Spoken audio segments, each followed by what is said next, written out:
What's up, guys? RotoDWalk here, definitely nailing the intro on the first time, and we're back in it. We're going to be looking over the next 11 Pokemon in the Pokedex, which will be, if you have your game open, the next line. Here we're going to be going from Johto, going down to, actually the start of Sinnoh here, and, wow, you guys really liked the first one. Goodness. I loved everyone's comments. I'm glad that this is something people wanted, because I love making these. So, just a brief overview on a lot of these Pokemon.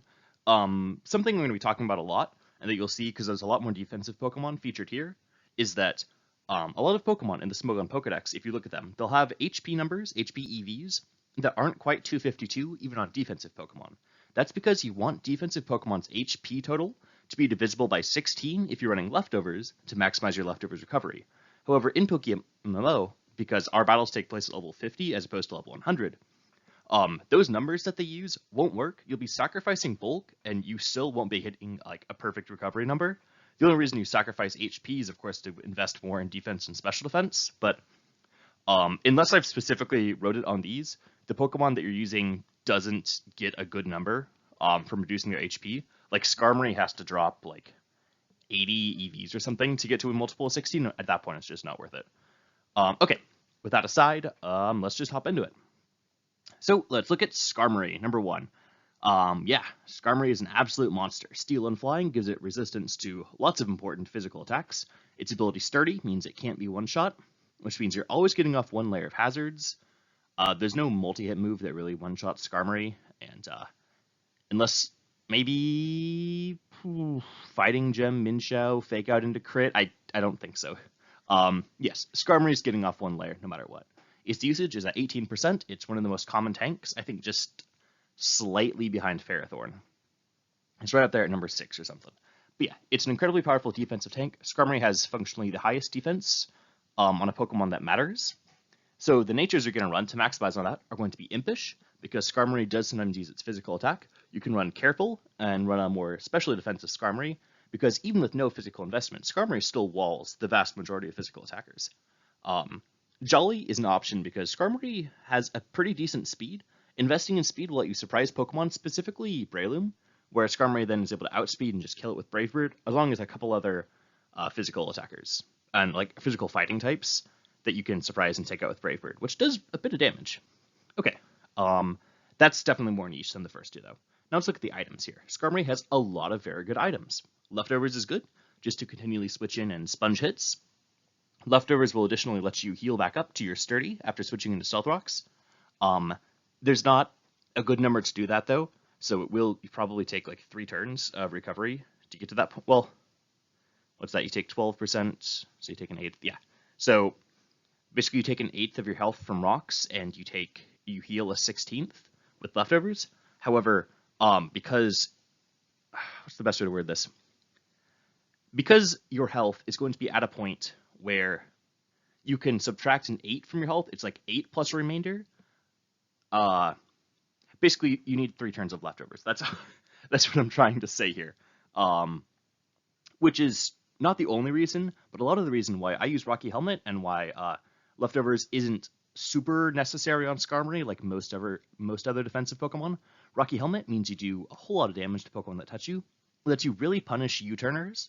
So like Scizor U-turns against you, and boom, there's an eighth of its health. Also, you take like no damage from that. Just a really good pivot. Custap Berry is really interesting, especially as a lead Skarmory. If you lead Skarmory off, you can get off your Stealth Rock or something. Then they knock you down to 1 HP, assuming they even can. And then your Custap activates, which is if you're knocked down below, I think, like a 4th HP, you get your next attack becomes priority +1. So you then get to priority spikes, and it's very good. Also, if it's like I don't know, Pokemon that you threaten with Brave Bird, you can get your hazard off.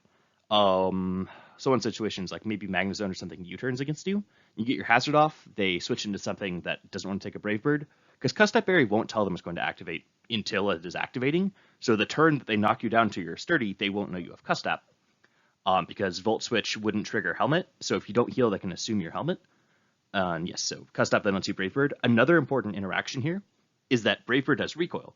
So against Starmie, a lot of times, Starmie versus Skarmory happens pretty commonly. So Starmie can knock Skarmory down to 1 HP with Thunderbolt, as it usually does, as let's say Skarmory gets up a layer of hazards. Then, one of the things Skarmory can do if it's Custap is, so Starmie will notice that Skarmory doesn't heal if you don't have leftovers, at which point 1 HP Skarmory can be KO'd by Rapid Spin. And if you stay in and let Starmie just Rapid Spin your Skarmory, then your Skarmory is dead for literally nothing, and the Starmie player has lost nothing. It's a very bad play. So, Custap then lets you Brave Bird to deal a bit of damage to Starmie, but more importantly, kill yourself before Rapid Spin hits you, which then means that your hazards are up, and if you can force Starmie out, now you have rocks for a while. I mean, you still have to play around the Starmie, but it's a way to ensure your hazards stay up. Like, it has lots of uses.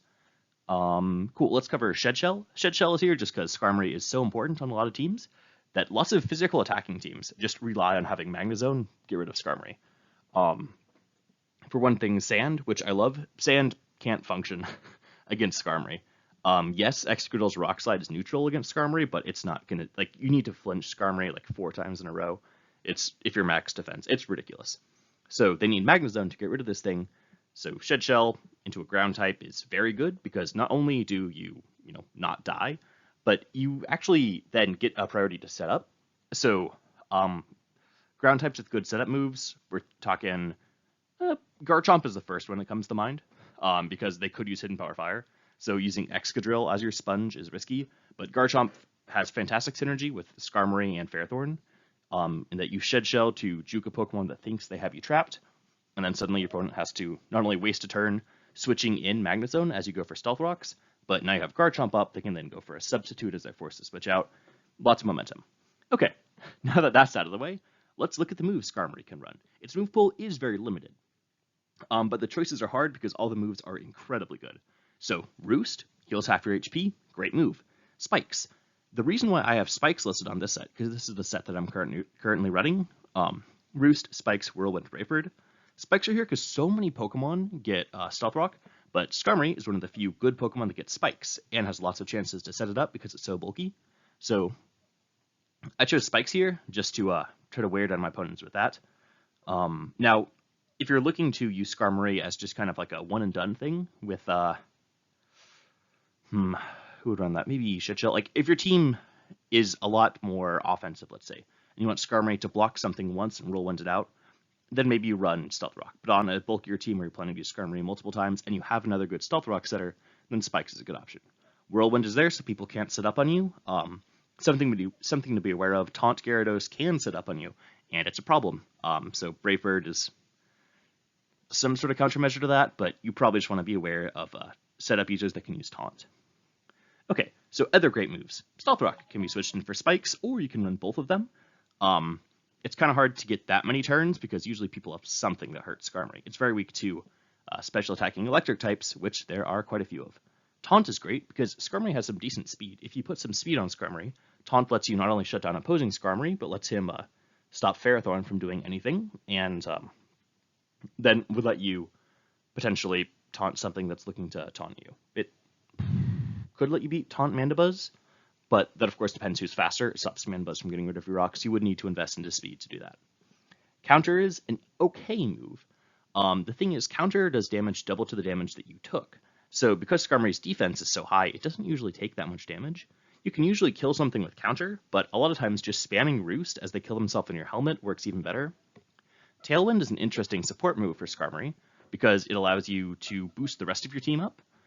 Because if Skarmory had access to U-Turn, Tailwind U-Turn would be a pretty interesting combination, but generally, if you have free turns in Skarmory, getting hazards is more important than Tailwind. It's just something that could be out there. Toxic is here. Basically every Pokemon gets Toxic, like a whole bunch of them, so I've only included it in Pokemon where I think it's actually a viable option. Toxic Skarmory, who wants to Toxic something on your opponent's team that comes in on it, is a pretty good bet there. Yep, that should be everything you need to know for Skarmory. Now we're moving on to Blissey. These two form a very infamous defensive core called Skarm Bliss. It's not too creative, but it's effective. Skarmory is basically the best defensive Pokemon in the game, and Blissey is the best specially defensive Pokemon in the game. I feel like I've been sounding kind of nasally. Really sorry about that. My nose is acting up. Hopefully it's not the Rona.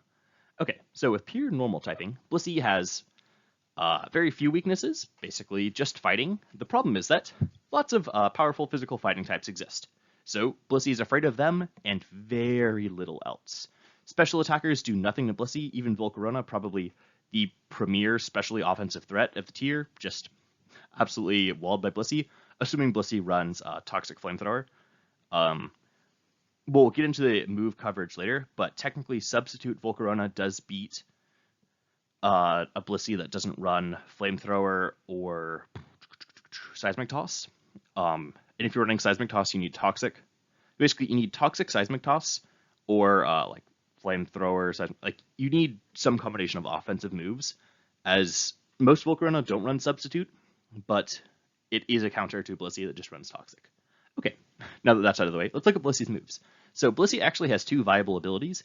Natural Cure is by far the most common and most viable, curing you when you switch out, meaning that Toxicking a Blissey doesn't actually do anything to it, as it can always just heal it off later. Serene Grace is an interesting one, though. Serene Grace doubles the activation effects, or the secondary activation effects of moves, so Flamethrower, instead of being a 10% chance to burn, becomes 20, and Blissey enjoys that. It basically gives it a pseudo... It's called a pseudo Will-O-Wisp, but it can't miss. It's a pain in the butt. Also, Thunderbolt and Ice Beam become much more deadly. We'll get into other move options with Blissey later, but I have seen some Serene Grace Blisseys or some very lucky Blisseys. Generally, though, you run Natural Cure. One sec. Okay, so looking at the natures, because Blissey has such insane special defense, you often can invest a lot into physical bulk in order to sponge those hits better, because most special attackers will just switch out against Blissey. Like Gengar's Focus Blast does negligible damage. I think the only special attacker that can threaten Blissey is, again, like a +6 Volcarona, or Nasty Plot Special Lucario can. So special attackers with Psyshock can. So Reuniclus, definitely a good Blissey counter. But that's something for a later date. So Bold Nature helps against that, helps you have a more rounded matchup against every Pokemon, because Blissey's HP is insane as well as its special defense. So even with just a bit of physical defenseman, Blissey can work almost like Chansey. Chansey is better at absorbing both hits, where Chansey is better at absorbing any single hit. There's almost no attack that can one-hit KO Chansey. Blissey is better for the long term because it gets its item is freed up to run leftovers, which is very good. The other thing that Blissey has over Chansey is a usable special attack stat, which we'll talk about later, but makes Flamethrower a very good option to stop some Pokemon from switching onto you for free. So for HP, the way that we're set, this is one of the EVs that could matter. A lot of times on Blissey, because your HP is so high, you want to actually put your EVs into physical and special defense. If you put 44 EVs into HP, that's the lowest amount you can put in to get you at a nice solid multiple of 16, so maximizing your leftovers recovery. Then the 40 that you take out of defense or special defense can be either one, depending on which one you want to cover more. It doesn't matter that much, but that defense or special defense isn't set in stone. You can adjust this Blissey as you see fit.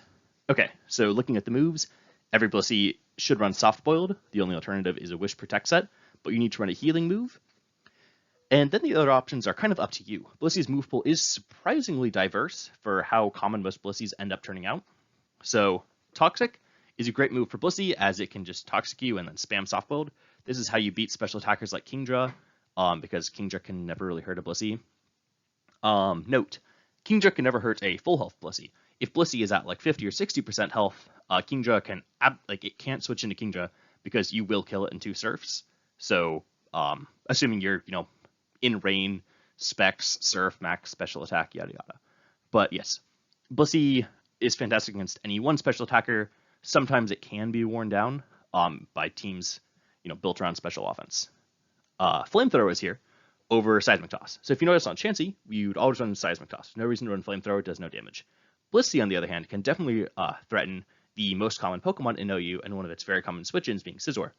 Scizor can come in, take very little from Seismic Toss, be immune to Toxic, and then U-turn out on Blissey, threatening to, well, depending on how low Blissey is, just straight up one-shot it with U-turn if you're banded, or mess it up quite a lot. So you then get momentum on the switch. As they switch to something, you U-turn, and you're good to go. Flamethrower means that Scizor pivot then just dies, and now suddenly their best answer to Blissey is dead. Flamethrower also lets you fish for burns, and, overall decent move. It also lets you hit Gengar. So Gengar can't use you as setup bait to just sit behind a substitute and be immune to you. So those are the two main things. Flamethrower improves your matchups against two of the most popular Pokemon, Gengar and Scizor, so I'd recommend it. Okay, Aromatherapy is here because if you use Aromatherapy, Blissey can become a great cleric. It can heal off your team. One of the main combinations I've used this with is Choice Band Tyranitar plus Blissey. Choice Band Tyranitar against or with a fighting type where I wanted to spam fighting type moves. So I'm forgetting its name, Minxiao.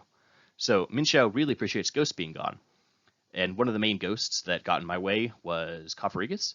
So by U-turning into on the Cofagrigus switch, I could bring in Choice Band Tyranitar and just spam Choice Band Pursuit to really mess it up. Now, the thing with this is that doing so would make me definitely get burned. But what Blissey could do is Choice Band Tyranitar, will eventually kill Cofagrigus. And at which point you just switch in Blissey, Aromatherapy it off, and now your Minxiao is good to wreak havoc, and Tyranitar can still have another victim if your opponent's choice locked. Okay, so that's a pretty standard Blissey set. Here's a lot of other moves that are very good, though.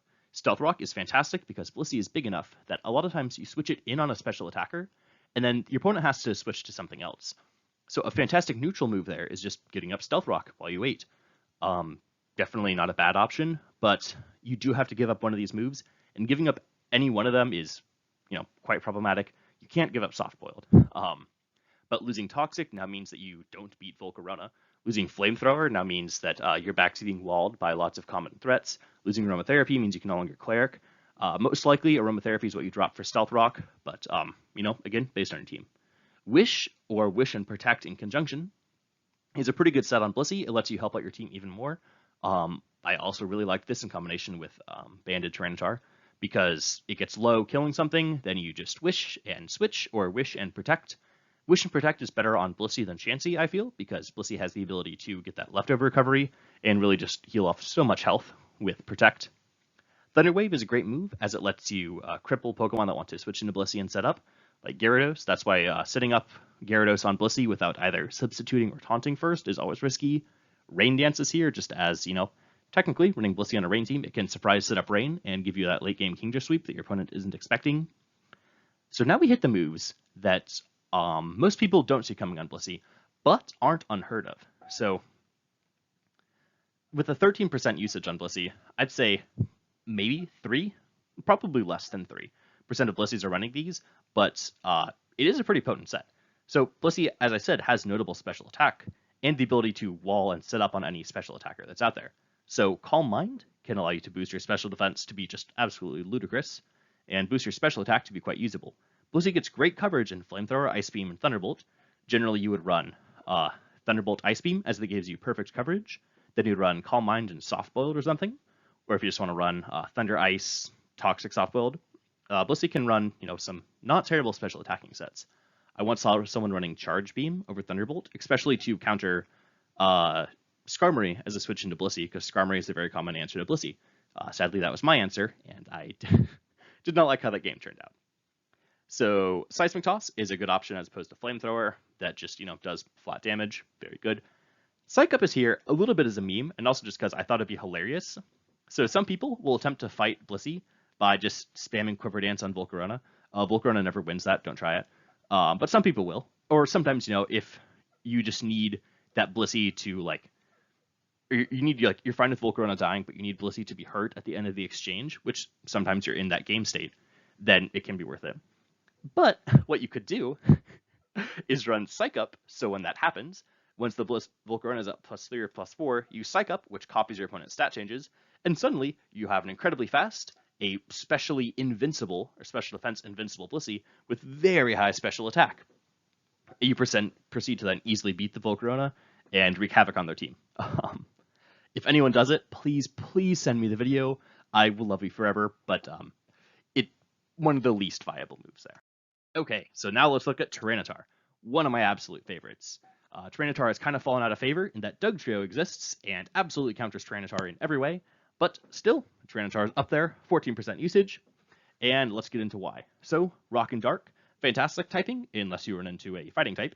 Tyranitar's stats are incredibly high in attack, incredibly high in physical defense, and Sandstream not only lets him set up the sand when he switches in, which lasts for 5 turns normally, but Sandstream can also allow rock types, sadly only rock types, to get a 50% increase in their special defense. So Tyranitar's middling special defense actually becomes quite good. And if you invest in it, can make him quite the special tank. But we'll get into that later. So let's look at the natures for Tyranitar. He has a lot. One of the main things about Tyranitar and Gengar that makes me love them so much is just the insane versatility of these Pokemon. When you see a Tyranitar, you're going to assume a strong, choice-locked, usually, physical attacker. And while that's often correct, he can do lots of other things. So Adamant and Jolly are here. Then they correspond to Choice Band and Choice Scarf. If you're running Banded, you need to run Adamant. If you're running Scarf, you need to run Jolly. Otherwise, you're slower than things like Gengar, which kind of defeats the purpose. So the speed benchmark you hit if you're running Scarf Jolly is just above Starmie. So you do outspeed Starmie, and this is, of course, a positive speed nature, so timid Starmie. And that's enough. You don't outspeed Alakazam, sadly. Alakazam is super rare, so it's not that much of a problem.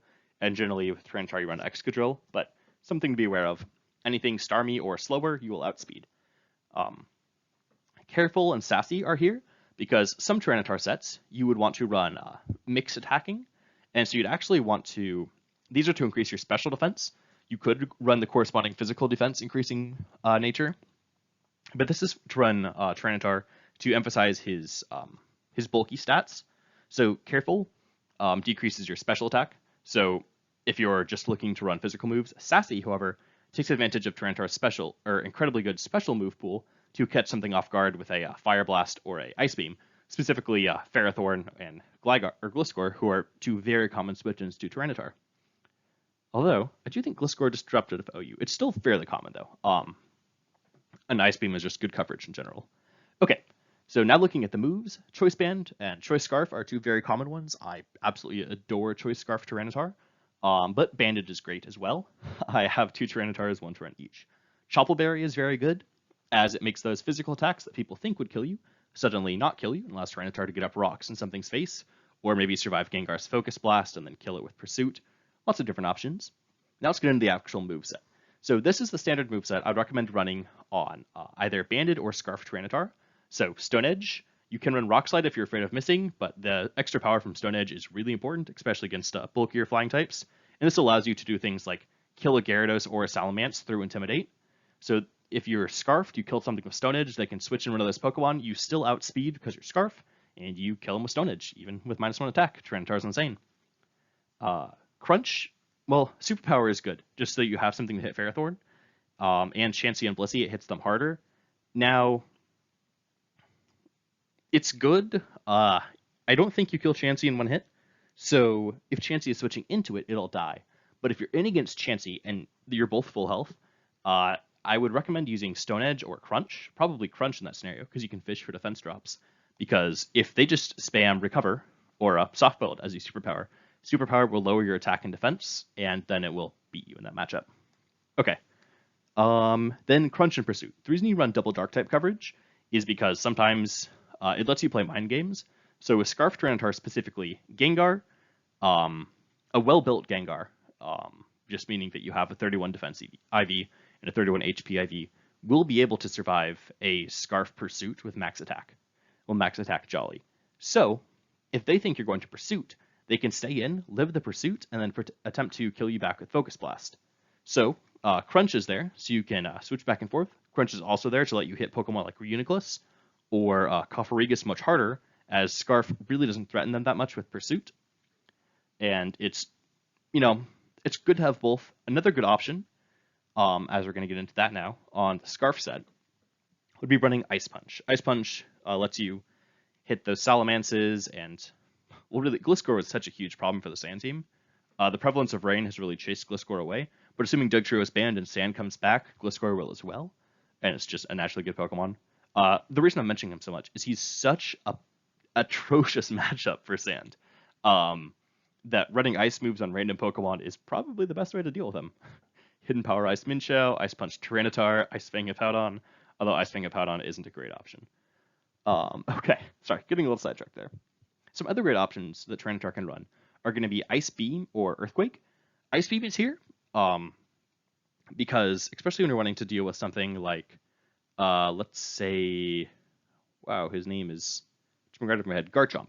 Ice Beam is going to do more damage, just because Garchomp has quite high physical bulk, and Ice Beam has just that much higher base power than Ice Punch. This is, of course, assuming you're not like Bandit or something, because then obviously Bandit Ice Punch does more than Ice Beam. But if you're running like a lead set to set up Stealth Rock, then Ice Beam is a good move to have. Something else to note is you can, if you're planning to run Tyranitar in your lead slot, you can run either a Focus Sash or a Smooth Rock. So you could increase the sand turns of Smooth Rock. Generally, I'd only recommend using that on Hippowdon, as Tyranitar can be... Hippowdon is one of those Pokemon that's really good at setting the sand and has some other uses, but he's mainly there on sand teams. Whereas Tyranitar is an incredible Pokemon on his own, and would be fantastic if Excadrill and Hippowdon didn't exist. He's just good on his own. So, having him have a usable item is generally better than increasing the sand. Focus Sash, turn 1, lets you get off rocks and then potentially kill something with a surprise Fire Blast or Ice Beam, something like that. Special attacking lead Tyranitar is actually a set that's not terrible because of the surprise factor mainly, but something to consider. Okay, so Stealth Rock is another great option on Tyranitar. If you're not running one of the choice sets, definitely run Stealth Rock. Sometimes on the choice sets, you can consider running Stealth Rock just to, shoot out Stealth Rock as they switch something in, trying to sponge your attack. What this does is it hides the fact that you're choiced, because if you rock as they switch to Conqueror, obviously you're going to switch out. So as seeing Stealth Rock, most people will then assume that you are not either Choice Scarf or Choice Band, and gives you an advantage later on. Also, Stealth Rocks are just great. So Dragon Dance is here last. Dragon Dance is technically an incredible move on Tyranitar. Tyranitar is one of the best sweepers in the game. He has incredible defenses, allowing him to set up on a lot of Pokemon. He's immediately threatening, so lots of Pokemon will switch out, giving him free dances. And at +1, he outspeeds the majority of the unboosted meta. The problem is that there are some fast Choice Scarfers that can kill you, and at +2, you'll just absolutely kill everything. The damage increase he gets is nuts. The problem is that in the top 5 most used Pokemon, you have Scizor and, Conkeldurr. And both of them have a priority move that will just kill you. Banded Scizor's Bullet Punch or Conkeldurr's Mach Punch will just destroy you. And no amount of Dragon Dances will get past that. So Dragon Dance Tyranitar can work, but you really need some way to deal with them, and just considering the absolute prevalence of those two Pokemon, finding a team that is running neither is honestly pretty rare. It's not quite a minority of teams, but it's almost getting to that point, so unless something happens to them, which it shouldn't, like neither of them are inherently broken, it's just that Tyranitar has such a bad matchup that you generally want to use him for another role. Okay, well, I guess we're doing the Swampert one over again. Accidentally messed something up here. Okay, getting back into Swampert. One of those counters to Tyranitar from Gen 3, and also still a counter today, although it comes up much less often than it used to.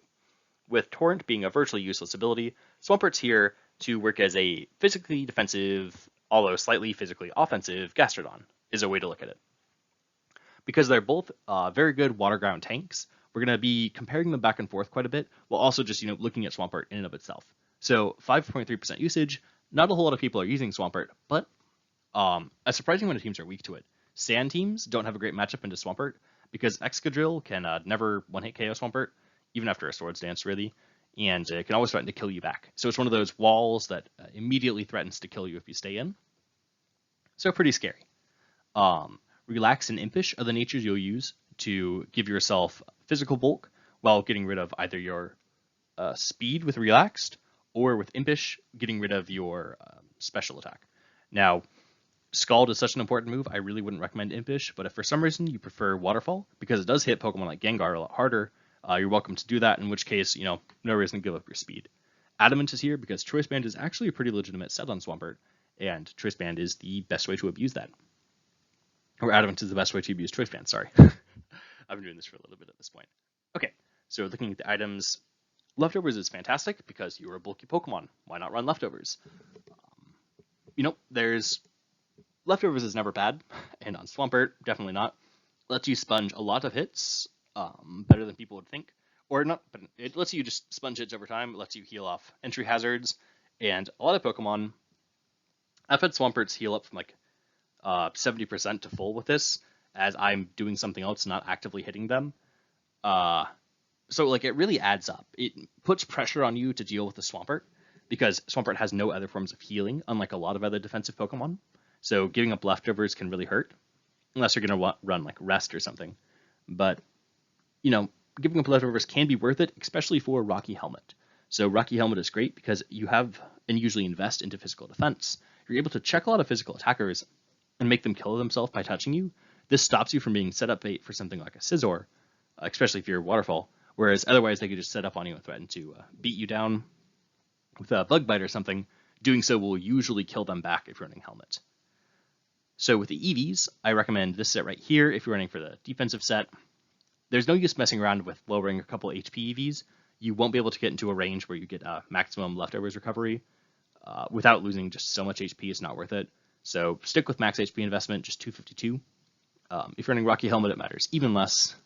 Looking at the moves here, Stealth Rock is fantastic. So going back to the Gastrodon comparison, you're not only more physically bulky, and not only do you threaten people more with your Earthquakes because you just have higher physical attack, but Stealth Rock is the main difference. You give up the ability to heal with the ability to set up hazards. So with a free turn, Gastrodon can heal itself back up to check another attack and function more as a wall. Gastrodon is able to get up Stealth Rocks and function more as a pivot or a tank. So Swampert can take a lot of hits very well because most everything is hitting it neutrally, as grass types almost never exist. So you can take a hit and threaten to dish back out damage or dish back out Stealth Rocks, but you can only do it so many times because Swampert's healing is, again, pretty minimal at best. Scald is great because if you burn something, Swampert is able to basically stall most physical attackers out with just leftovers at that point. It's very bulky. Scald chipping them down and burn means that, they're down for the count. This is great against Taunt Gyarados, as Taunt Gyarados will taunt your Roar, which is something a lot of people are afraid of, and this will let you get Scald and basically neuter the Gyarados. Okay, Roar is a good last option because maybe it's Substitute Gyarados, which otherwise isn't threatened by you at all, and Roar lets you cover that, as well as lots of other Pokemon. Reuniclus otherwise has no problem setting up on you, and being Reuniclus bait is always bad, as that Pokemon is very deadly. Some other options here are Toxic. Toxic solves a lot of the problems that Roar does, so it can be swapped out. However, of course, Reuniclus becomes even more of a problem in that case, but, if you have like a Tyranitar on your team, you're probably fine. Waterfall is a good option over Scald. You lose the chance to burn, which sucks, but you do hit much harder with it, so there's some Pokemon where you want that. Avalanche isn't very good. It was on here before I saw Swampert got Ice Punch. I've used Swampert in in Gen 7, so I don't know why. I forgot I had Ice Punch. I've definitely used that before, but yeah. Technically, Avalanche can work as a defensive move where they hit you and then you're able to easily kill Garchomp and Salamence. So importantly, Ice Punch won't do that. Unless you're like Choice Banded or something, you're not going to be killing them with Ice Punch, with Salamence being after Intimidate and Garchomp just being its natural physical bulk. You'll need to use Ice Beam to have a chance, and potentially even a little special attack investment. You don't need that many points, but just something to give you a chance to kill them with Ice Beam. It's potentially worth it because Swampert is great. There's no move either of this Pokemon have that can kill you. I mean, special attacking Specs Salamence with Hidden Power Grass can, but that's not a real thing. So realistically, you're able to always sponge a hit and kill them back, or threaten them back with either roaring them out if they boost or scalding them until they're burned. Yada yada. Ice Beam, even better. Saves the chance of maybe not burning them with the Scald as they Dragon Dance up and then are able to kill you. Okay, Superpower and Stone Edge are more just for the Choice Band set, but they give Swampert some very good coverage, as it's able to beat down a lot of Pokemon that would survive standard Swampert sets, where you only run stab moves like Scald or Earthquake. Rock Slide can actually be used on non-Choice Band sets. I've seen it a couple times, but it's not fantastic. It's there to stop Volcarona from setting up on you, or to threaten to one-hit KO Volcarona if it's not running Giga Drain. However, that's relying on a lot of things, like Volcarona not having a boost, Volcarona not running Giga Drain, it trying to set up on you. And also you have to give up one of these other moves, which are all pretty important. So, you could get rid of Earthquake, I guess, and run Mono Scald, which isn't bad, but at that point you're basically just a Militech with Stealth Rock, so that's nothing to sneeze at. Counter and Mirror Coat can be used. Counter a lot more than Mirror Coat, because again, there's almost no physical attackers that can kill you. One big problem, though, is Conqueror. So, although Conqueror doesn't kill you in one hit, it can probably kill you in 2, or worst case scenario 3, and you can't do much back to it, especially because it's healing the damage off with Drain Punch. Counter would then let you remove Conkeldurr at the cost of lots of Swampert's health, but maybe you get up Stealth Rocks first. As it switches in, then counter, removing one of their most potent threats while getting up rocks means Swampert can rest knowing it's done a job very well. Okay, that should be it for this one. Now let's move on to Pelipper. Oh boy, I despise this Pokemon, although recently, if you've seen the channel, I've been using it. Pelipper signals rain, and in the Great Weather Wars back in my day, the Tyranitar versus Pelipper wars were absolutely fantastic. I loved Sand versus Rain. I thought it was pretty skillful, and now Dugtrio exists, and there is no skill at all involved.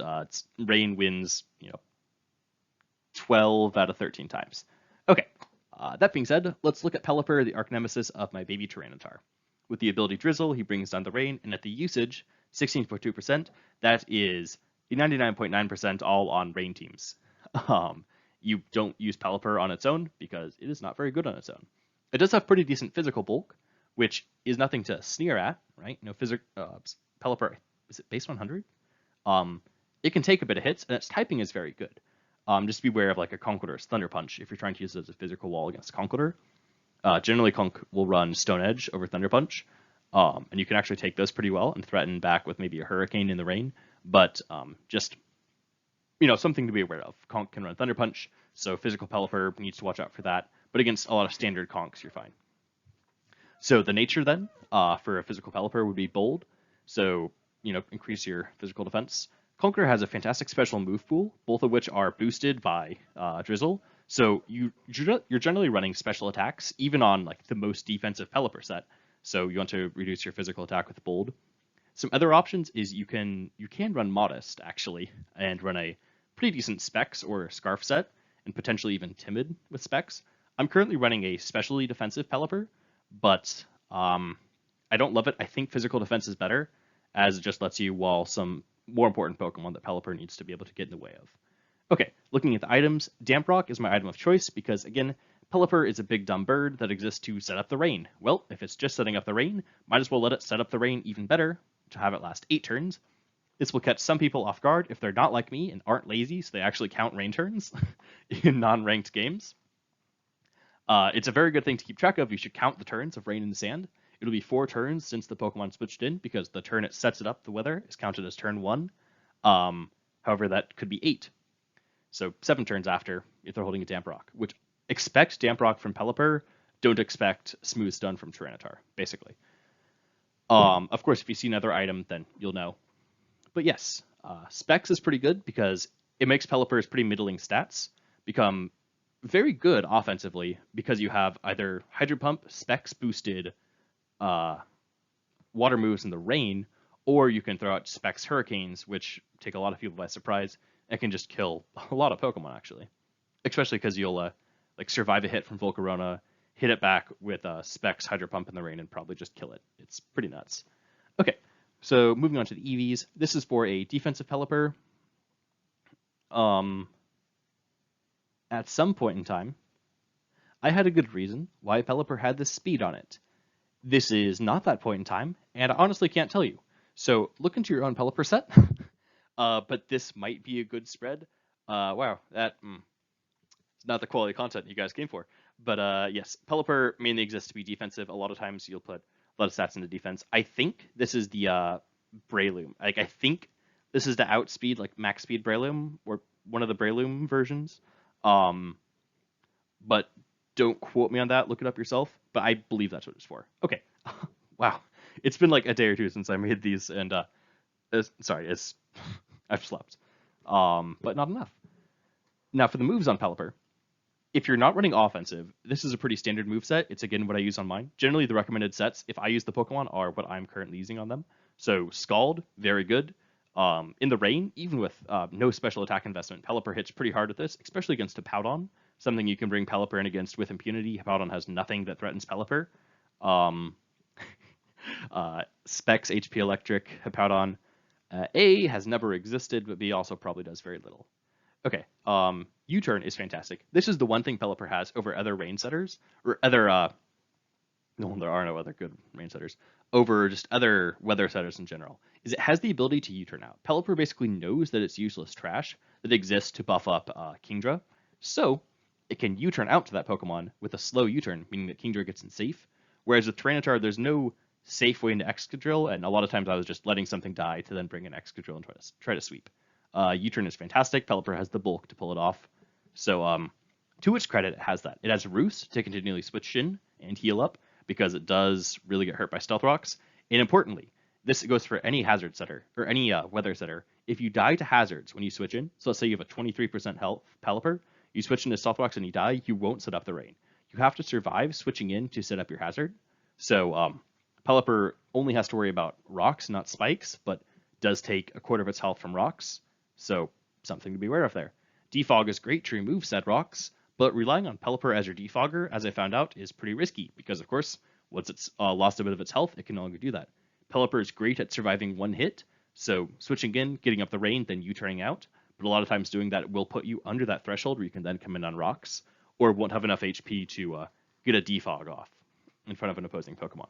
So a lot of times having another defog support Pokemon and switching defog for something like Hurricane can be a good move.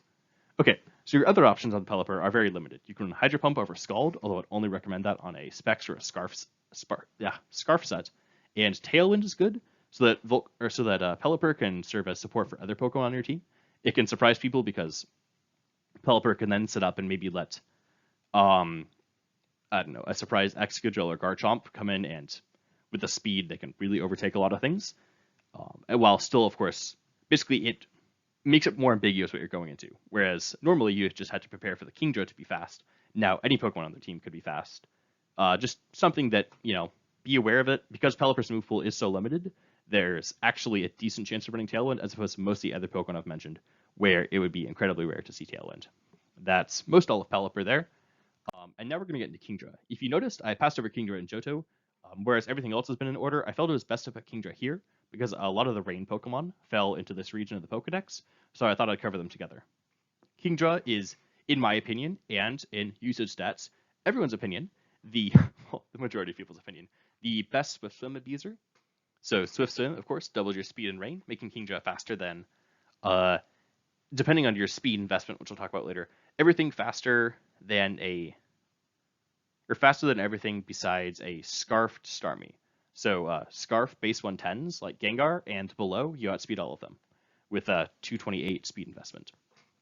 Okay, that's why it's good. Now Kingdra's stats also hide something important in there, as while it's an offensive Pokemon, it has base 90s in both its defenses and a pretty usable HP stat. So Kingdra actually rarely dies to a neutral hit. It can survive lots of hits once, and its resistance to Bullet Punch means that Scizor isn't a good way to stop it. And non-HP invested Scizor, especially after switching into rocks once or twice, will just go right down to your Surf, so it can't threaten you with anything more important than a Bullet Punch. Because of that, because of the existence of Mach Punch Conqueror and Bullet Punch Scizor, I often would recommend running Choice Specs on Kingdra. Choice Specs A give you the damage that you need in a lot of situations, because Kingdra's special attack isn't too high. It's mostly just boosted by the rain and specs. So what you can do there is, instead of Life Orb, which would allow you to switch up your moves, Life Orb puts you in a timer where you can only get off 4 or 5 attacks, especially if rocks are up, and now suddenly, if you ever come in, Conqueror is able to chase you out with Mach Punch. So Choice Specs mean that you never get closer and closer to that priority checkpoint where Scizor and Conk become threats. You're always able to threaten to just destroy them with a Surf.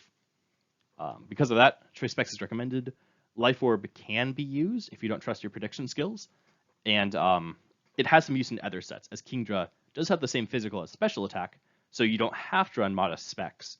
I've seen some Dragon Dance or some physical sets work pretty well, and they're very legit sets. Looking at its moves, or looking at the EVs. EVs are actually kind of interesting here. So of course, you should run modest, specs, special attack. If you're going with a special attack set, max out on it. You're still faster than everything with modest. Then your speed EVs are where things can get interesting. So if you're on 228, you're faster than a Choice Scarf Gengar, and that's basically the fastest Scarfer that's out there. Someone could run like Scarf Starmie, and like Scarf Trick Starmie does exist, but it's so rare, and Starmie doesn't threaten Kingdra at all, that it's not worth worrying about. This will basically put you faster than everything. And then 30 defense is better than 30 HP, in my opinion, because you're not getting any leftovers recovery anyways, and so there's no number you're trying to hit. And the defense makes it so you take even less damage from Mach Punch and Bullet Punch, which are the main moves Starmie is trying to survive anyways, and also something like maybe Dragonite's Extreme Speed. So because basically all the good priority moves are going to be physical, I decided to go ahead and just try to take as little damage from them as possible. The other option is to run 172 speed, which will make you faster than, again, every unboosted Pokemon, but faster than Choice Scarf Garchomp. That's what it is, the 102 benchmark. Choice Scarf Garchomp, which is probably the fastest common Scarfer. You would never want to go below this point because losing to a Scarf or a Salac Garchomp would be a very bad time. The other thing is that this puts you in range of something like Scarf Infernape or Scarf Minchow. So it's those Pokemon are not too uncommon. So I wouldn't recommend it, but if you want to live on the edge and just get a little more defense investment, you can. Generally, 228 is pretty safe. Okay, so let's get into the moves here. Kingdra is pretty simple. It's a water dragon. You know what your moves are? Water and dragon. You can run, like a viable set is Surf, Hydro Pump, Dragon Pulse, Dragon Meteor. You have your powerful move that can miss, and your less powerful move that can't. With the spec set, generally Surf is enough to blow through anything in the game, and because you're often trying to actually sweep with Kingdra, I recommend that over Hydro Pump. Just because, losing a game to a miss, especially with a move as inaccurate as Hydro Pump, will happen more than you'd like and just absolutely destroys me. Okay, I have also terrible luck, as, anyone who's watched my videos will know. Dragon Pulse is decent. It's mostly there to hit the dragons that want to resist Surf. Dragon Pulse's damage isn't boosted by the rain, so you'll notice that it's noticeably weak. Like, with modest specs, you'll still kill every dragon in one hit. Like, even a Dragonite, the bulkiest of the dragons, is going to go right down. But when you're trying to hit a Pokemon that isn't weak to Dragon, but does resist Surf, so, like, Milotic or something, Melodic, one of those, you'll notice it does not do that much damage. So for that reason, we're running Draco Meteor to slam things that want to switch in. Noticeably, like Gastrodon. But we'll get to Gastrodon in a second. Gastrodon is probably the... Oops, I guess we're getting to it now. Gastrodon is the one... Max Special Defense Gastrodon, of course, is the one true check to Kingdra, as it's... Well, besides Blissey, of course. But being able to switch into Surf and be immune to it, and not be 2-hit KO'd by Draco Meteor, because Draco Meteor drops your special attack, means that, it's pretty hard to get past that thing. That's why Hidden Power Grass is here as your last option to... it doesn't kill it. In fact, it doesn't even get that close to killing it, which is disgusting. But it is the only move Kingdra can run that will threaten a 2-hit KO. And if you hit him with Hidden Power Grass once, I generally recommend trying it again, just to make sure that they switch out. But then you can use Draco Meteor, because after you've hit them with Hidden Power Grass, they can't switch in.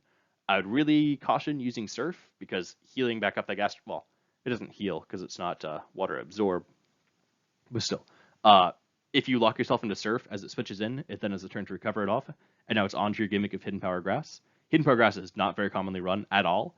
It's kind of just something I've been messing around with, but it's a very good option as it removes one of your hard counters. And then if you're on a team centered around removing Blissey and Chansey, Kingdra can just absolutely go ham. So those are probably my recommended moves. You can run Hydro Pump over Hidden Power Grass. You can run Ice Beam. I generally find Ice Beam is usually redundant coverage. Like Salamence and Garchomp are already going to die to Surf. And about the only Dragon Pulse. And about the only Pokemon where Ice Beam does more damage is if you're not in the rain, it does slightly more damage to Ferrothorn. But, like, slightly. It also, don't stay in against Ferrothorn if you're not in the rain. So I just never clicked it, honestly. Like, it just never came up. And if you feel you have no need for Hidden Power Grass, like you're also running Ludicolo on your team, then sure, maybe run Ice Beam.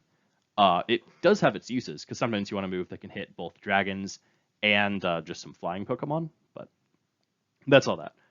Because the rain boosts your water moves, of course, especially defensive or super effective Ice Beam, especially against like flying types, you're better off just clicking Surf. Between Stab and the rain, it'll do more damage. That's why.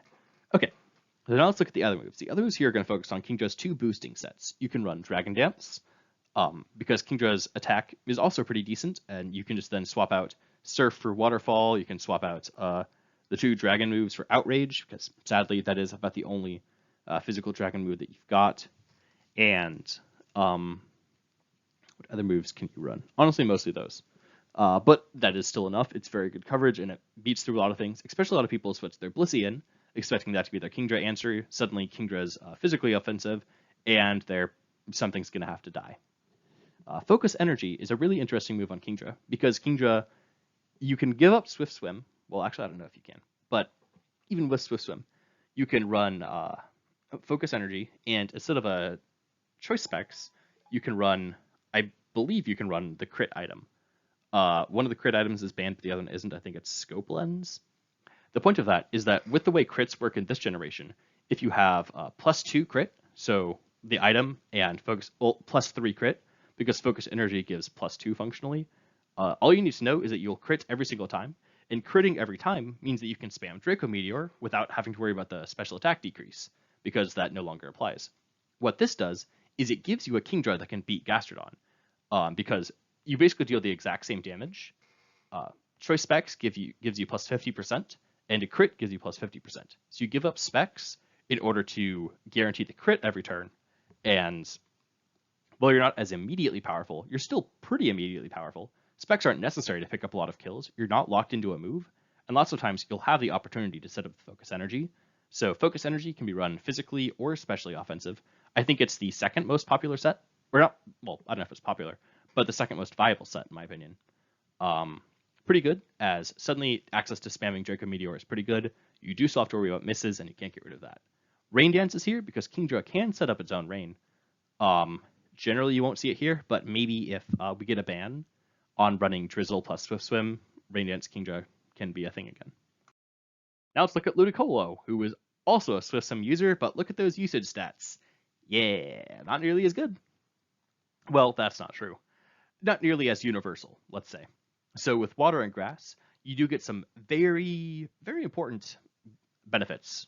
So one of the big ones is that as opposed to being just absolute Leech Seed fodder for Ferrothorn, you're now immune to Leech Seed, and most Ferrothorns can't touch you, as Power Whip is neutral, but Ludicolo, doesn't take much damage at all, and you're immune to Leech Seed, so it covers some things that you can't with Kingdra. It gives you another special attacker, and generally, while of course you could run specs on Ludicolo, Ludicolo exists more as a coverage special attacker.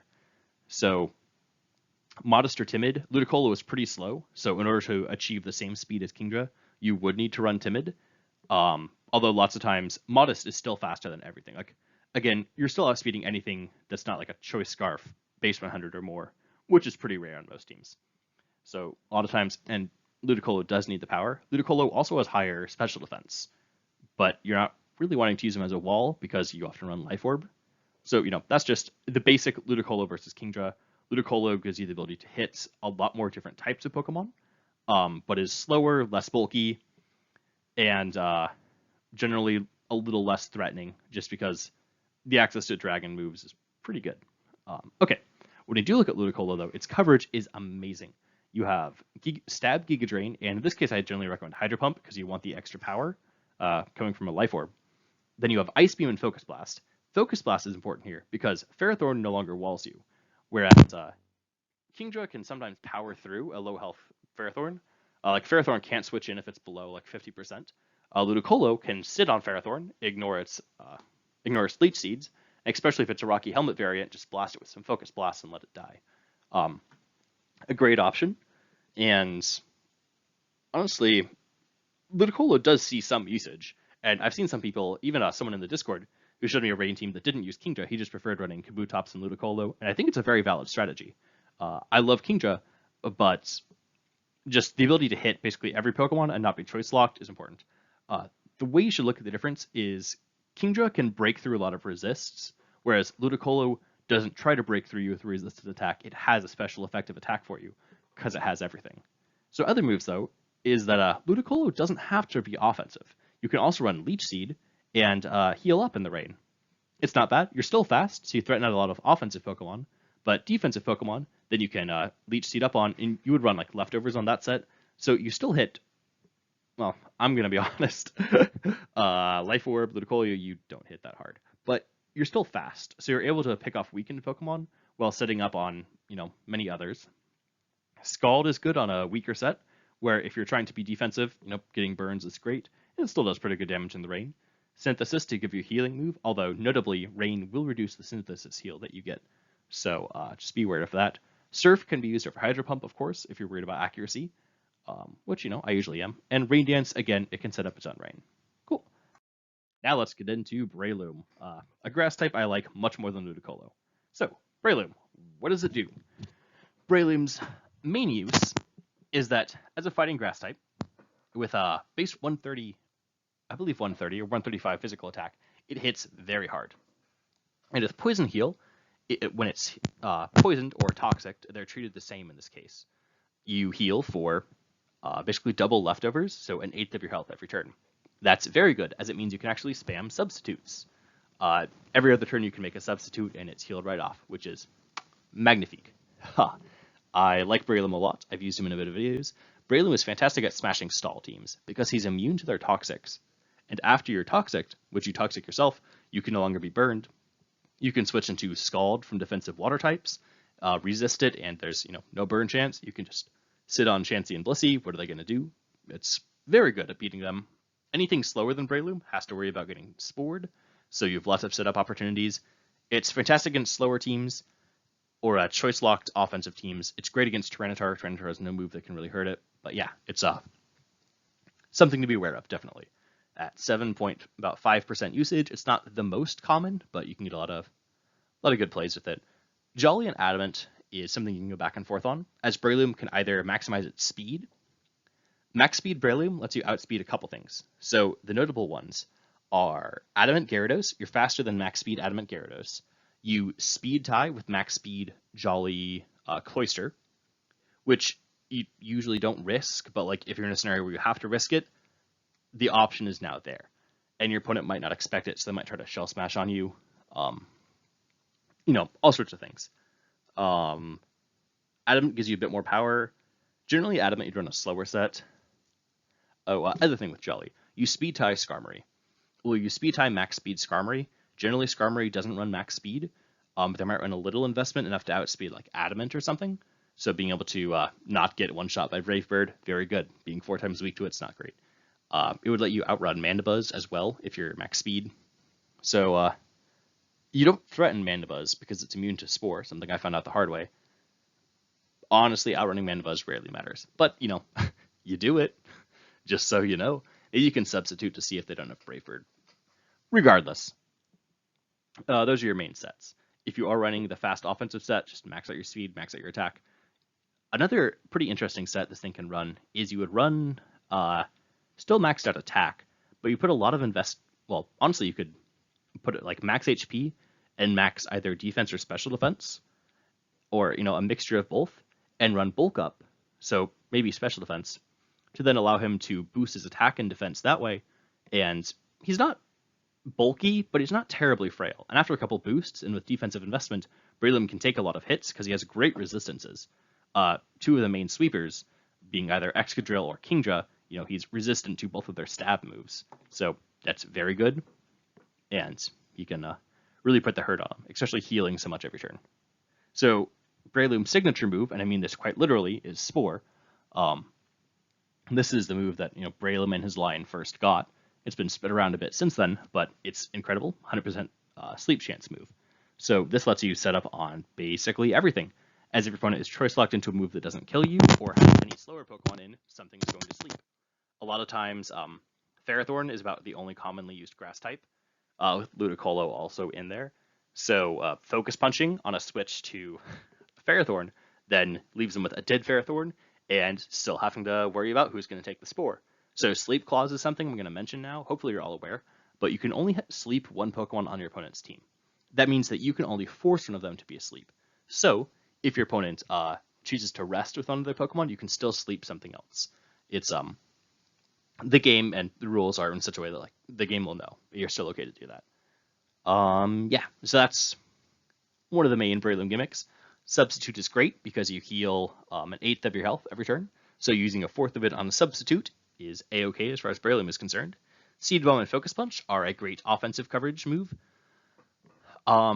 You'll see some people run Bullet Punch or Bullet Seed. That is because they looked at the Smogon set, saw that Breloom with Technician runs Bullet Seed, and didn't actually look to see that in this game we don't have access to Technician. We only have Poison Heal, and Seed Bomb is just better in every way without access to Technician.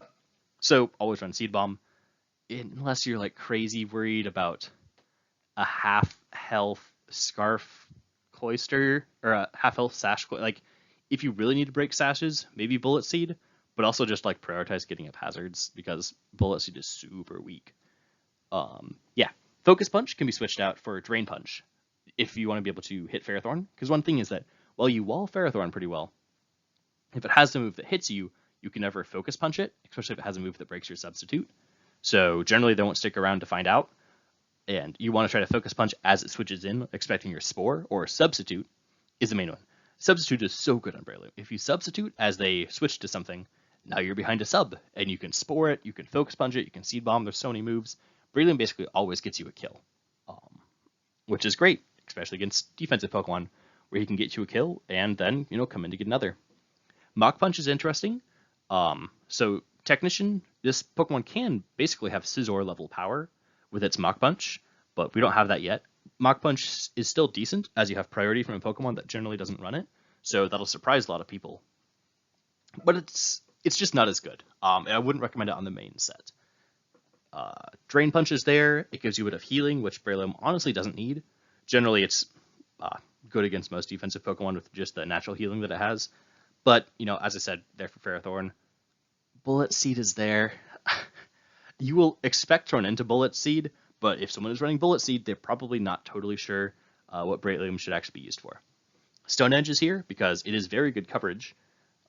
It's hard to lose any of these moves, but Fighting and Rock hits a lot of things.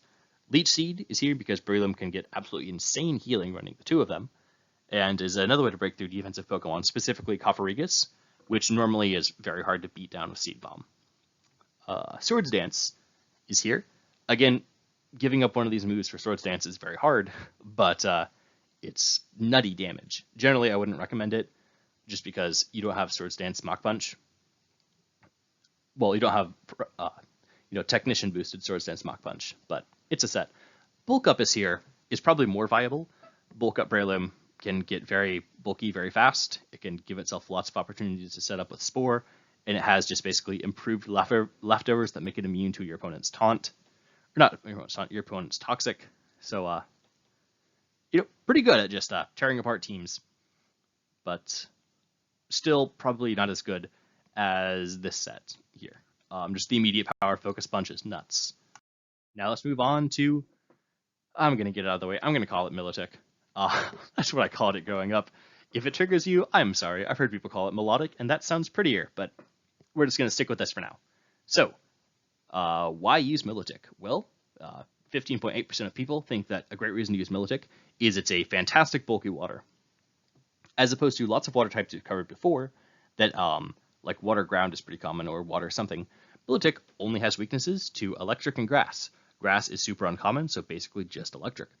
Ground types then form fantastic switch-ins, and there's no way to hit it 4 times super effectively, so there's no surprise Hidden Power Grass that's coming in to kill it.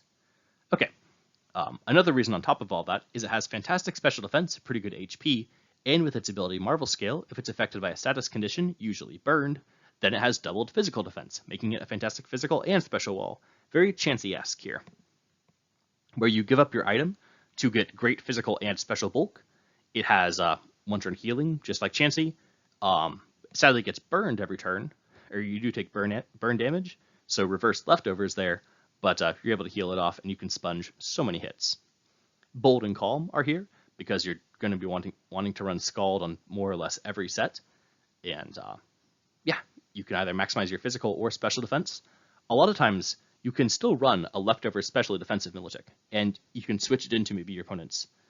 Switching it on Toxic is rough, but maybe switch in and catch a burn, catch a paralysis, who knows, and just have the chance to double your defense, because it still works great as a specially defensive Pokemon. There's one more set that you can run with this. We'll cover the standard first. So maximum HP and defense. Again, you lose so much HP trying to hit that perfect number for leftovers that it's generally not worth it. Scald is great. It gives you a chance to burn physical Pokemon. It does pretty good damage. Toxic, Recover, Haze, pretty standard tanky Pokemon. Haze is here to stop Volcarona from sitting up on you, because if you don't run Toxic, which a bit of people don't, you need at least Toxic or Haze, otherwise you're Volcarona food. It will boost its special defense to the point where Scald doesn't matter. Yeah, lots of other sweepers try to set up on you. You can get away with not running Haze if you are running Toxic, but it doesn't hurt to have one of them. Maybe you don't need to double up. Actually, yeah, maybe you'd probably run Ice Beam over Haze there. That being said, lots of other options. Refresh is great, because Refresh and Recover, especially if you're not running Burn Orb, will let you heal off status, so it lets you beat other bulky Pokemon by stopping Toxic. Or if they do Toxic you can heal off the Toxic and then get burned or something like that. It's more of a relic of a time when Marvel Skill wasn't as important, but it's still there. Dragon Tail is great because it's basically like a Roar, but wow, I'm losing my words here. It's basically a Roar, but you're not stopped by Taunt. So Gyarados can taunt you to try to stop you from Toxicking it, and you can knock it out with knock it out of the battle with Dragon Tail to stop it from setting up. Mirror Coat is great because Milotic's special defense is so high that, especially against something like Jolteon, it can often just sit there, survive your hit, and Mirror Coat to kill something. So if you have Jolteon and you do click Volt Switch and Milotic stays in, it probably clicked Mirror Coat. So if you have a Dark type, switch to it as you'll be immune to the Mirror Coat. Ice Beam is here to hit those dragons, especially Garchomp and Salamence that might try to sit up on you, and that definitely can't one-hit kill you. Basically nothing can one-hit kill Milotic. Very chancy again. Ooh, now let's talk about Rest Talk. So I said there's another set you could run on Milotic, and this is it. Instead of running Burn Orb, you run Leftovers, so you get recovery from that, but you use Rest, which lets you basically give you yourself a status condition, which will trigger your Marvel Scale. So you get to have your doubled defense, but you don't have to be burned every turn. You get Leftovers. So basically it's a whole 8th HP difference per turn. Instead of losing a 16th, you're gaining a 16th, so that's huge. Rest also makes you immune to your opponent's status, so there's no chance to Toxic you down. You can PP stall a lot of Pokemon because you're healing so much, and Sleep Talk will let you basically spam. You'd probably want to spam Scald. You'd run like Rest, Sleep Talk, Scald, and Dragon Tail just to stop something from setting up on you. Scald to distribute burns and damage. Pretty nasty set, honestly. Very few things can kill you.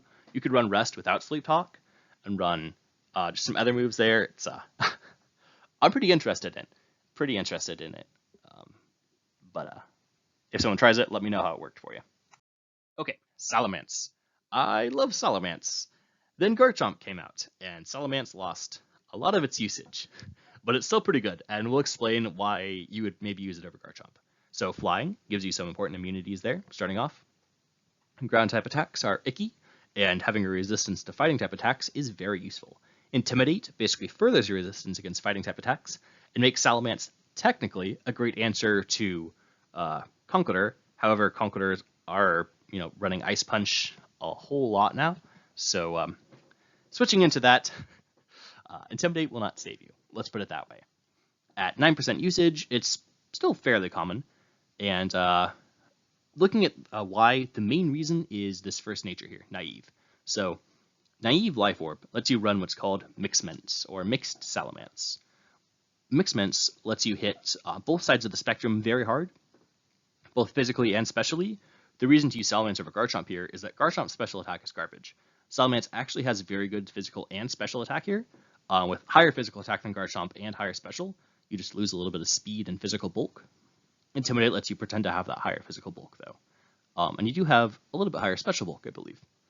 So if you run that set, you're able to basically hit any defensive Pokemon, because Ferrothorn might want to come in on Dragonclaw, but gets cooked by Fire Blast. Blissey can switch in on your Draco Meteor, but then probably die to a subsequent Dragonclaw. Chansey and a burned Milotic are Pokemon that will absolutely wall you. Like, some just fully defensive Pokemon will stop you, but just don't use Salamence against them. Have another answer.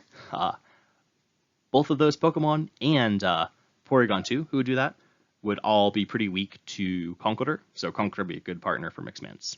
Okay, now that we've covered that, let's look at some other options. Leftovers are good because Salamence can actually work as a tank of sorts. If you invest in bulk and speed, or just pure bulk. Leftovers let you heal off, you have a Roost to heal up even more, and Intimidate to check a lot of physical attackers. Salamence is actually pretty good at that role. And yeah, if you have some bulk on you, you'll live Garchomp's Dragonclaw, and with just like bulk and honestly very little special attack investment, you can kill it back with Draco Meteor after living Dragonclaw, so that's pretty good. Choice Scarf is here. Again, Choice Scarf Mance is going to be slower than Choice Scarf Garchomp, but it will let you catch normal Garchomp off guard and outspeed a lot of things. Choice Scarf is generally better with Moxie as an ability, which you don't have yet. Moxie would let you, kill something with Dragonclaw and then keep going, getting stronger and stronger. Also, Choice Scarf relied on Outrage, so the reason I haven't recommended Outrage here is that Outrage got a buff in a later gens where it did 120 base damage. In PokeMMO, it's kept to 90. I'm pretty sure just to keep it in check. So what that's done is made Dragonclaw versus Outrage basically null and void. Getting only 10 more base power to lock yourself into a move is almost never worth it, whereas 40 base power definitely was. So Scarf doesn't have access to Moxie or Outrage, so probably avoid that. But it is an option and something to, maybe look out for if you haven't noticed your opponent having either Life Orb or Leftovers. Yache Berry can also be used to survive an ice attack and then kill a Jolteon. Just throwing that one out there. But it's much more common on like a Garchomp than a Salamence. Okay, so the main moves on Mixed Mints are Draco Meteor, Fire Blast, Earthquake, and Dragonclaw. These let you hit so many Pokemon super effectively and have great coverage on physical and special. Lots of Pokemon like Gastrodon can switch in and take a Dragonclaw, but then suddenly dies to Draco Meteor. Lots of things like that. The EVs are in such a way that you have good coverage on both sides. Draco Meteor is your most common neutral move against Pokemon with like neutral stats. I don't know exactly why all these EVs are the way they are. This one was pulled pretty much directly from Smogon. And as opposed to testing them myself, well, I have tested it and I like the way they worked. I don't know exactly like what numbers for what. They do ensure lots of KOs, and that you have enough attack and enough special attack here that a physical wall can switch in on your Earthquake or your Dragonclaw and then die to Draco Meteor, i.e. Hippowdon, or a special wall can switch in on Draco Meteor or Fire Blast, and then you still have enough damage to kill them with Earthquake or Dragonclaw, something like that. Okay, looking at the other moves here, there are some good ones. So Flamethrower can be used over Fire Blast, and with this special attack investment, you will always kill full physical defense Ferrothorn. Max special defense EVs, but with a physical defense nature, you'll kill like 70-80% of the time. But max special defense usually lives. So that's the scale there. Also, if you're hitting something that's not a Ferrothorn, Fire Blast is, generally higher damage. Flamethrower means that you can always kill Scizor, though, without having to worry about missing, so it has its uses.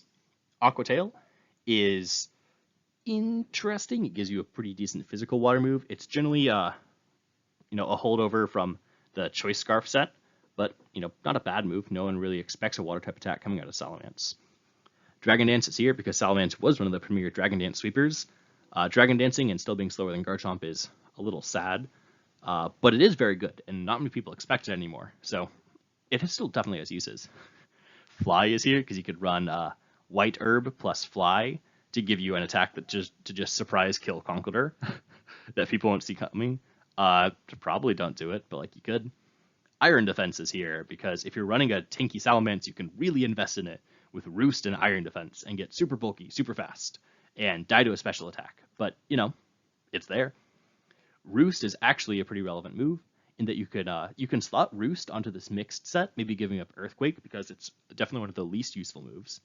And running Roost would allow you to heal off the Life Orb damage so that you're not on a timer. Defog is good on a bulky set because it lets you remove those rocks after roosting or something. Rock Slide is, a decent physical move, good coverage, lets you check bulk run up better than any of these other moves. And Brick Break can be used to hit Chansey and Blissey, but it doesn't do massive damage. It does do a lot more than Dragonclaw, though, against them, so that's something. Yeah, that's Mixed Mints, lots of coverage, but the speed tier at base 100 just leaves you tied with so many threats and slower than so many Pokemon that are super effective against you that Salamence's usage has taken a hit. Put it that way. Now let's look at Infernape, the last one for this video, mercifully, as we're already at almost an hour and 10 minutes. Oh boy. Infernape is something I did a video over not too long ago, So you guys might be familiar with my set and my reasoning, but I'll cover it again. So Fire and Fighting, this wannabe Blaziken is coming in here in Gen 4, and sadly was given better stats than Blaziken. So it's an OU and Blaze is not. Although with Speed Boost, Blaziken is Ubers, so hold on to that, everyone who loves Gen 3 like me. The ability Blaze is more or less useless, but if you Life Orb yourself into Blaze range, your Overheat is absolutely nuts. At a usage of 6%, even with how new Infernape is, lots of people have been liking it. If you've noticed, we've crossed over into Gen 4. We're getting close to the end, and by that I mean not at all. There's just a whole bunch of very good Gen 4 and Gen 5 Pokemon. Naive is my nature of choice and most people's, because Mixed Infernape is super good. It's tied offensive stats, meaning it can do all sorts of things with special and physical moves, and giving up one side of the spectrum is generally never worth it. If you are running a Choice Band set, which is pretty good in its own right, you can use Jolly, of course. So for the items, Life Orb is the most common. Life Orb Mixed is my personal recommendation. But, you can run either one you like. Choice Band gives you lots more damage and doesn't put you on a timer, which is important. So Life Orb, that is a big downside, is just slowly getting taken down by Life Orb. So Banded, while the damage increase is good, the main thing is being able to keep using your attacks over and over. Focus Sash is really interesting because Infernape has a great set where you have Endeavor, and so you can run like a Stealth Rock, Endeavor, and Mach Punch set. So you can bring something down to 1 HP with you, and then threaten to kill it if they have a very good sweeper, like, let's say, Volcarona. I lost a Volk to that, and it sucked. It's a pretty good set, though. So these EVs right here is a set that I made myself. I think it's pretty good. The reason you run this exact set is for the set of moves beneath it. U-turn, Close Combat, Overheat, Grass Knot. What this is it turns Infernape into a tank buster of sorts. So you have Close Combat, which with SEVs always kills Blissey. You have Overheat, which always kills Skarmory. And you have Grass Knot, which always kills physically defensive Swampert. Also, any combination of moves kills Gastrodon. So if it switches into Overheat, it's fine. But like Close Combat into Grass Knot will kill it. Whereas specially defensive Gastro will usually live Grass Knot. But you just U-turn out against Gastrodon, which is great. So it gives you Close Combat and Overheat, kill most things. Grass Knot kills what they don't. And you can U-turn on the remaining Pokemon that you don't want to hit with one of those. If you were to run a team where you run 5 stally fat Pokemon and you wanted 1 mixed sweeper to kill basically anything in the game, Infernape would be my choice for that set. Mixed Mance is good, but Infernape has the extra speed over it to be faster than basically everything under a Gengar. And the coverage to just really blast them. It has super high base power moves and good stab options, which let it hit a whole bunch of Pokemon for a whole lot of damage. Looking at its other moves, though, these moves are no joke. Stealth Rock is a fantastic other option. I've personally found that if I have the ability to have a free turn, so a turn to set up Stealth Rock, I'd rather just U-turn on that turn and just get momentum out of it as opposed to getting rocks. Thunder Punch is great because it gives you the ability to kill something like Pelipper, which normally resists to. Sorry. It also lets you kill Starmie and lets you mess up Tentacruel, Starmie, and Pelipper are the main ones for that. Stone Edge is here because, again, Infernape has so much coverage that lets you blast through Volcarona, trying to take on this set in particular. Volcarona doesn't want to take Flare Blitz, but if it thinks you have Overheat, it might stay in and try to boost on you.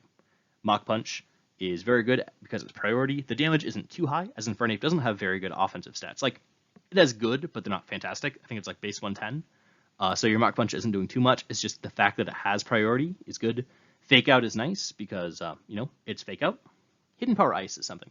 I've seen a lot of people run Hidden Power Ice. The problem with this is that you have to invest super high into special attack to be able to kill Garchomp. Hidden Powers have reduced power in this game because it's based off the later generations when the power was reduced.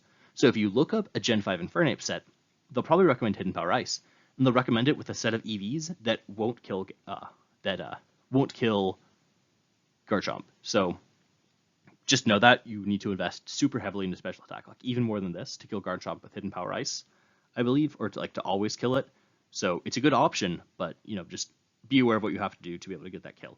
Flare Blitz is fantastic on a Choice Band set, or even on this set, because physical fire attacks are great. A lot of the good physical walls, like Ferrothorn and Skarmory, take a whole bunch of damage from it, so they're not technically walls when it comes to Flare Blitz. Endeavor is good with Focus Sash, or just, in general, to bring down a tanky Pokemon that you can't beat otherwise. Swords Dance is interesting, because, honestly, Swords Dance would be incredibly threatening. Close Combat, Flare Blitz, Swords Dance. You could even run Leftovers at that point. You don't need Life Orb if you're Swords Dance.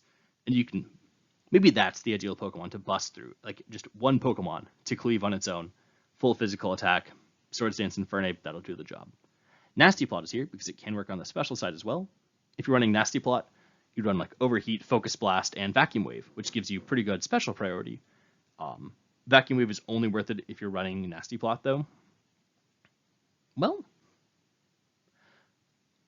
generally, I'd probably recommend, honestly, on this side, I guess, if you want to run a priority move, you run Vacuum Wave, but it's kind of secondary on Infernape. I think that these moves are the ideal ones.